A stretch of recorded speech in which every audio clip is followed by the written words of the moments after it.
नमस्कार, स्वागत है आपका चुनाव आज तक पर। मैं हूं आशुतोष भाटिया। 5 राज्यों में विधानसभा के चुनाव होने जा रहे हैं तो उधर लोकसभा चुनाव भी करीब ही हैं। ऐसे में राजनीतिक पार्टियां हर वो जोर आजमाइश कर रही हैं, हर वो दांव चल रही हैं जिनसे वो चुनावी बढ़त हासिल कर पाएं। आज हम आपके सामने एक ऐसे ही चुनावी दांव का जिक्र करेंगे जिसका इस्तेमाल मध्य प्रदेश के साथ साथ राजस्थान विधानसभा चुनाव में भी हो रहा है। इससे पहले कि हम इस दांव और इससे जुड़ी राजनीति और बारीकियों का जिक्र करें, हम आपको बता दें कि चुनाव आज तक ही देश का वो एकमात्र ऐसा प्लेटफॉर्म है जिस पर आप चुनाव से जुड़ी हर छोटी बड़ी खबर, राजनीतिक दलों के दांव पेंच और गंभीर चुनावी विश्लेषण देख सकते हैं। इसलिए अगर आपने चुनाव आज तक को सब्सक्राइब नहीं किया हो तो फौरन सब्सक्राइब कीजिए और देश में चुनाव से जुड़े सारे डेवलपमेंट से हर पल अपडेट रहिए। बात राजस्थान की करते हैं, जहां मुख्यमंत्री अशोक गहलोत अपनी सरकार रिपीट करने की जी तोड़ कोशिशों में जुटे हैं। राजस्थान में जीत के लिए कांग्रेस कर्नाटक जैसे फॉर्मूलों पर काम कर रही है। पिछले दिनों अशोक गहलोत ने प्रदेश में 7 गारंटियों का ऐलान किया। इनमें गृहलक्ष्मी गारंटी नाम की एक घोषणा भी शामिल है। इसके तहत राजस्थान के 1 करोड़ से भी ज्यादा परिवारों की महिला मुखिया को हर साल 10,000 रुपए नकद दिए जाएंगे। यानी इन महिलाओं को 5 साल में कुल मिलाकर 50,000 करोड़ रुपए का नकद भुगतान होगा। यानी पार्टियां इन चुनाव में महिलाओं पर खासा दांव लगा रही हैं। इससे पहले कि राजनीतिक दलों के इस दांव को हम विस्तार से समझें, आइए सुनते हैं कि पिछले दिनों चुनावी गारंटियों की घोषणा करते समय मुख्यमंत्री अशोक गहलोत ने क्या कहा था। 10 लाख का हेल्थ इंश्योरेंस हो, 10 लाख का एक्सीडेंटल इंश्योरेंस हो, 40,000 रुपये का पर्सनल इंश्योरेंस हो, कोविड लंपी के अलावा भी अन्नपूर्णा राशन किट हो, 125 दिन ग्रामीण रोजगार हो, 125 दिन का सहज रोजगार हो, न्यूनतम 1,000 रुपये पेंशन हो और 500 में गैस सिलेंडर हो। तमाम गारंटी लागू हो चुकी है। स्मार्टफोन का जो है 40 लाख का मैंने बजट में कहा था राखी के अवसर पर, लगभग करीब बट गए वो 40 लाख, पर जो हम चाहते थे 1 करोड़ 35 लाख बटे। राजस्थान के 1 करोड़ से भी ज्यादा परिवारों की महिला मुखिया को हर साल 10,000 रुपए नकद देने का मतलब है कि यह राशि राज्य सरकार के कुल बजट का लगभग 4% होगी। इधर बीजेपी का भी महिला वोटर्स को साधने पर खासा जोर है। इस बात के पूरे आसार हैं कि इन दोनों पार्टियों के चुनावी घोषणा पत्रों में भी महिलाओं के लिए योजनाओं की भरमार हो।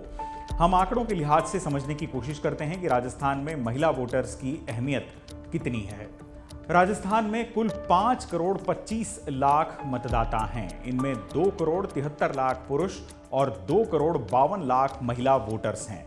यानी महिला वोटर्स की तादाद पुरुषों के मुकाबले थोड़ी ही कम है। लेकिन पिछले चुनाव के ट्रेंड्स बताते हैं कि प्रदेश की ये 2.5 करोड़ महिलाएं पुरुषों की तुलना में ज्यादा वोट करती हैं। लगभग 2 दशक पहले यानी 2003 में राज्य में महिलाओं का वोटिंग परसेंटेज 64 था। 2018 में ये महिलाओं का जो मत प्रतिशत है वो बढ़कर 74 के पार पहुंच गया। यानी पिछले 20 सालों में महिलाओं के वोटिंग प्रतिशत में 10% तक की बढ़ोतरी हुई है।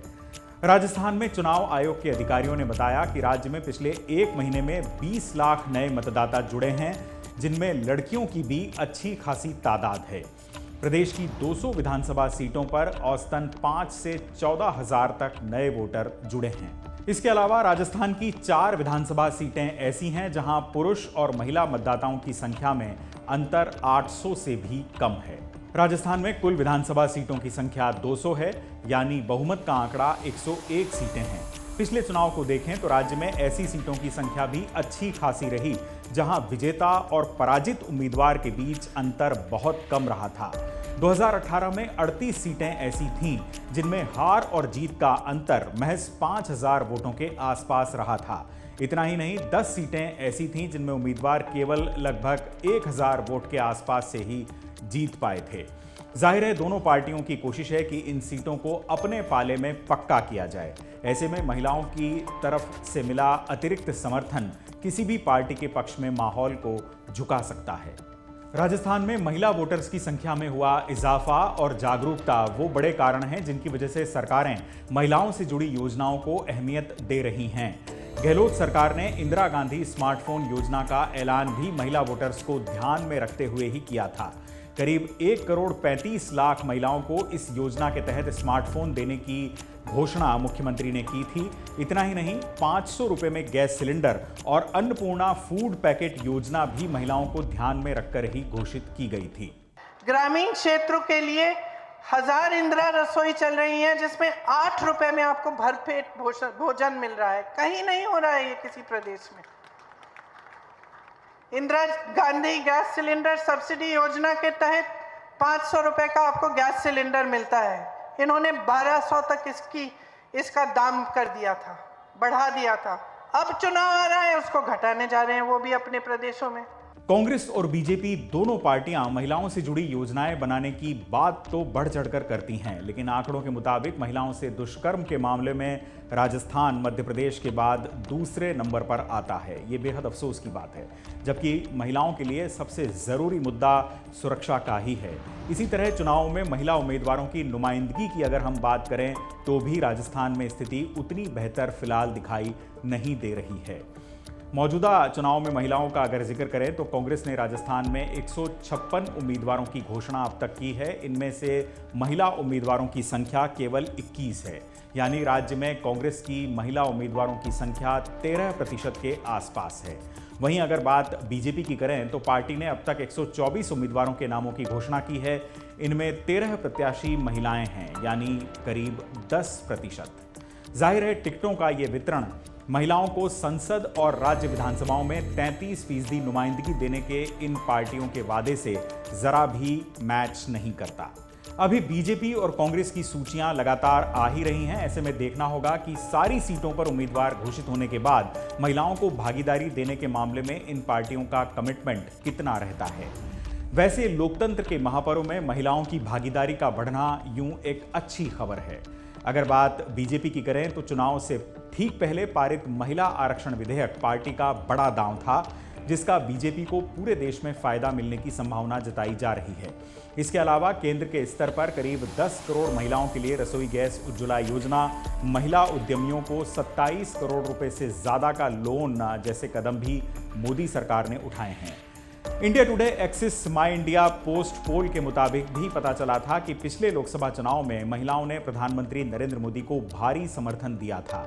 वैसे चुनाव में महिला मतदाताओं के बढ़ते प्रभाव को देखते हुए हाल के सालों में तमाम राजनीतिक दल महिलाओं का विश्वास जीतने की कोशिश करते दिख रहे हैं।